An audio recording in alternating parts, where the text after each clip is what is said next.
Podem sentar um instante. Prezado Monsenhor Mateus, irmãos e irmãs, também nos acompanham pelas redes sociais. Deus, quando cria o universo, Deus, quando cria todas as coisas, a última criação de Deus foi o ser humano. Deus cria então o ser humano para que o ser humano pudesse viver no paraíso, no jardim do Éden, para que pudesse desfrutar de todas as coisas, que Deus havia então preparado para a humanidade. O homem foi, no primeiro momento, colocado para viver a plenitude da graça de Deus, a plenitude do amor de Deus, da felicidade de Deus. Porém, como nós sabemos que Adão e Eva, então, eles têm um momento de fraqueza, e a partir dali começa então toda a descendência da humanidade sofrer as consequências do pecado. Toda a descendência então começa a pagar a pena dos pecados cometidos, da fraqueza, ou seja, o homem foi no primeiro momento destinado a viver numa aliança com Deus, e essa aliança rompe com o pecado.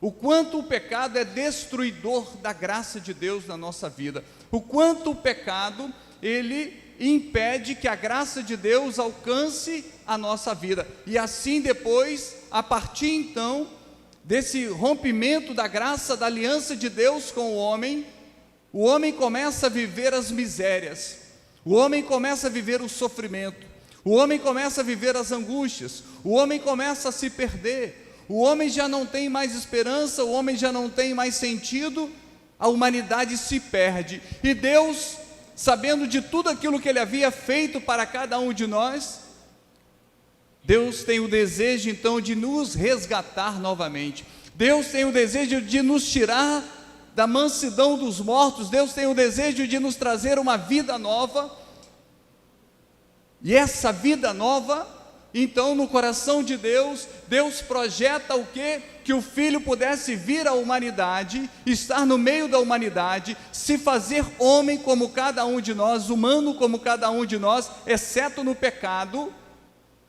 e a partir então dessa vinda do Filho de Deus à humanidade, Deus resgata a humanidade novamente para Ele, Deus nos dá a possibilidade novamente de herdarmos o reino dos céus. Mas de que maneira isso dá? Através da cruz. A cruz não é um plano B de Deus, a cruz é o plano salvífico de Deus. É pela cruz então que Deus envia o seu próprio Filho para resgatar toda a humanidade, redimir a humanidade, uma humanidade que estava destinada à destruição, destinada ao fogo eterno, destinado ao inferno. Então Deus envia o seu Filho ao mundo, que morre numa cruz. Uma das maiores humilhações era morrer na cruz, tanto que havia bandido do seu lado. Então por isso que Paulo na sua carta destaca, foi uma morte de cruz, ou seja, não foi uma morte qualquer, não foi uma condenação qualquer, ele foi crucificado como um bandido. Mas a cruz, eu quero falar agora sobre o poder da cruz. Qual é a dimensão da cruz? Aonde a cruz nos aponta? Qual é a direção que a cruz nos aponta? Primeiramente eu quero dizer que a cruz aponta para baixo. Você pode dizer, diácono, mas a cruz não aponta para o céu? Não, primeiramente eu quero dizer que a cruz aponta para baixo, porque diz o evangelho de hoje, que Jesus então quando sobe ao Calvário, e no Calvário, no Gólgota, que quer dizer crânio, lugar do crânio, ou seja, o Calvário era uma espécie de um crânio humano, a figura de um crânio humano, parecido, o formato de um crânio humano, e ali então Jesus sobe, e a cruz naquele momento, no momento da cruz, no momento que o Filho de Deus é entregue, a cruz ela tem uma dimensão, ela aponta para baixo, sabe para quê? a cruz crava no crânio de Satanás para destruir Satanás. A cruz é cravado no crânio, no Gólgota, no lugar do crânio, na cabeça de Satanás, para destruir, para que toda a humanidade pudesse voltar ao coração de Deus, para que toda a humanidade pudesse sentir novamente o que é o amor, para que toda a humanidade pudesse novamente se reconciliar, ter a oportunidade de viver a vida eterna no céu, na eternidade, que é isso que é o destino de cada um de nós, e que nós havíamos perdido com o pecado de Adão e Eva. Então o poder da cruz, a cruz primeiramente ela aponta para o crânio de Satanás, destruindo naquele momento. Depois a cruz aponta para o céu, aí sim, depois da destruição do mal, depois então de o demônio ser atropelado, no bom sentido da palavra, destruído pelo poder da cruz, por tudo que acontece na cruz, o Filho de Deus que se dá por cada um de nós, aponta para o céu, para que a gente viva a glória, para que a gente viva os prazeres celestiais, para que a gente viva os frutos espirituais, para que a gente volte ao apego, ao abraço de Deus, ao colo de Deus, para que as pessoas pudessem ser libertas de toda a corrente do mal que prendia a humanidade. A cruz nos aponta para o céu, a cruz aponta para baixo para destruir o crânio, destruir a cabeça de Satanás, mas nos aponta, nos direciona para o céu, mas ela também nos aponta para os lados, para saber que nós não somos melhores do que ninguém, para saber que nós somos iguais. Podemos ter algumas coisas diferentes, mas diante do olhar de Deus, não existe rico, pobre, não existe gordo, magro, pequeno, alto, não existe, somos todos iguais, não existe diferença. A diferença está em nós, porque o nosso coração muitas das vezes é medíocre, porque o nosso coração é criterioso, mas a cruz ela vem para nos libertar desses maus pensamentos.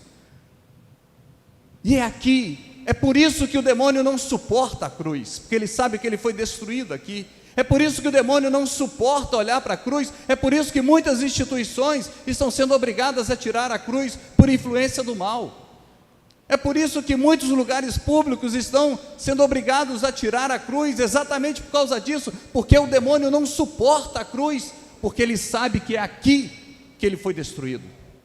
Ele sabe que é aqui que é a nossa vitória. Então ele quer apagar diante dos nossos olhos. Ele não quer que a humanidade veja, ele não quer que as famílias vejam o local que ele foi destruído, o local que nós alcançamos a vitória. Ele não quer. Então ele trabalha no coração das pessoas para criar leis, para criar tantas situações, para dizer, não pode mais ter o crucifixo, não pode ter mais a cruz nesse ambiente, a cruz agora tem que ser escondida, tem que ser colocada na gaveta. Sabe para quê? Para que a gente não perceba o valor da cruz, para que a gente não perceba o poder dessa cruz, para que as famílias deixem de experimentar o poder da cruz.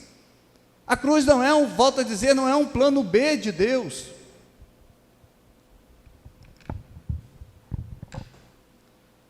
A cruz não é o plano B de Deus, muito pelo contrário. Por isso que nós devemos ter nas nossas casas. As famílias católicas, as famílias cristãs, às vezes não estão tendo nem mais o crucifixo dentro de casa, porque estão ouvindo tantas coisas e passa despercebido. É preciso que a gente urgentemente, que a gente coloque na nossa casa, não a cruz como um enfeite, não a cruz como um adereço, porque isso seria ultrajar o nosso Deus, mas ao olharmos para a cruz, não como enfeite, não como um adereço dentro de casa, saber que foi por amor, por mim e por você. Um Deus que, como diz a palavra, que foi levado, sem culpa alguma, desfigurado, não parecia, não tinha forma humana, não parecia um ser humano, de tanto que apanhou, de tanto que sofreu, apenas por cada um de nós. Apenas por amor a mim, apenas por amor a você, mas é através dessa entrega no alto da cruz que Deus então destrói toda a ação do inimigo, destrói toda a ação do mal. Por isso que o inimigo fica furioso, por isso que o demônio fica furioso, quando se tem o crucifixo, quando se fala do poder da cruz, e a gente já não tem mais pregação com a linguagem da cruz, as pessoas já não falam mais da cruz, a cruz está sendo banalizada, a cruz está sendo desprezada, sabe por quê? Porque ela está se perdendo, está perdendo o seu valor, está se tornando um adereço, um enfeite. Isso para nós não é um adereço, não é um enfeite, é um Deus que se deu por cada um de nós, para nos tirar do fundo do poço da tristeza, para nos tirar do sepulcro da morte e nos trazer a vida, para nos trazer, como diz São Paulo, vida nova. A nossa vida, se hoje nós estamos aqui, é porque Deus se deu numa cruz, porque o Filho de Deus se permitiu, Ele mesmo fala: eu dou a minha vida, mas tenho o poder de tomá-la de volta. Ele poderia, ele sabia que ele tinha o poder de tomá-la de volta, ou seja, deixa eu passar por tudo isso, por amor a cada um dos meus irmãos. Deixa eu viver toda essa experiência. Ele cala o silêncio de Jesus na cruz, o silêncio dele destrói, deixa furioso o mal, o silêncio, porque ele não questiona, ele não grita. Apenas o lado humano de Jesus diz: meu Deus, por que me abandonaste? Já cumprindo aquilo que o salmista havia dito. Ali era o lado humano de Jesus, mas naquele momento o que importava para ele era fazer a vontade de Deus, e no coração de Deus, Deus queria resgatar a humanidade. Nós não somos algo perdido de Deus, a sua vida não é algo perdido de Deus, a sua história não é algo perdido de Deus. Eu dizia aqui essa semana, qual o valor da sua vida? O valor da sua vida é o preço de um Deus que foi crucificado numa cruz. Isso é o que você vale. E o que existe de mais valioso do que isso? O que existe de mais especial do que isso? Por isso, daqui a pouco, ao virmos ao encontro da cruz, do crucificado, que nós possamos vir com o coração cheio de contrição, ou seja, que a gente possa vir com o coração de arrependimento, mas com o coração de desejo de amar a Deus. O amor não está sendo amado. São João fala, define quem é Deus. Deus é amor. O amor já não tem sido amado.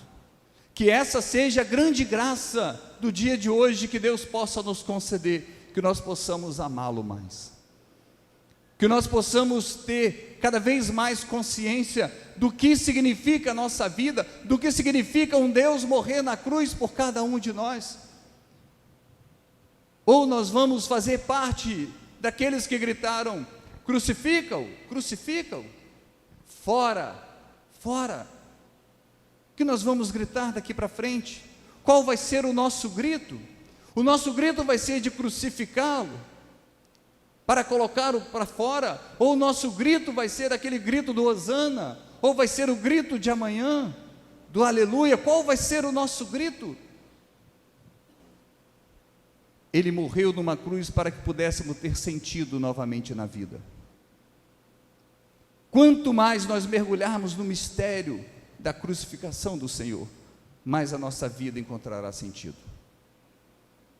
Se você tem questionado, se você tem vivido, se você tem passado por experiências que têm te levado a pensar tantas coisas, mergulhe no mistério da crucificação, para que você encontre sentido. Não é uma roupa nova que nos vai trazer sentido, não é uma casa reformada que vai trazer sentido para a nossa vida, não são riquezas materiais que vai trazer sentido para a nossa vida, mas é uma experiência profunda de Deus, uma experiência profunda do amor de Deus, que nós encontramos através da oração, da adoração, da entrega, de um coração que seja cada vez mais liberto. Deus morreu na cruz para libertar o nosso coração de tantas mazelas humanas, de tantas coisas que vêm acorrentando. Não seja um prisioneiro. O Senhor morreu e derramou o seu sangue na cruz para que nós pudéssemos ser lavados. Não viva, não tenha uma vida acorrentada a vícios, a pecados, porque A consequência do pecado é a consequência da morte de Jesus. Cristo levou sobre si as nossas dores. Essa dor aqui, essa dor da cruz, essa dor que o leva à cruz, essa dor era nossa. Se hoje a gente acha difícil suportar algumas dores, imagina se ele já não tivesse a levado para a cruz. O que seria de nós?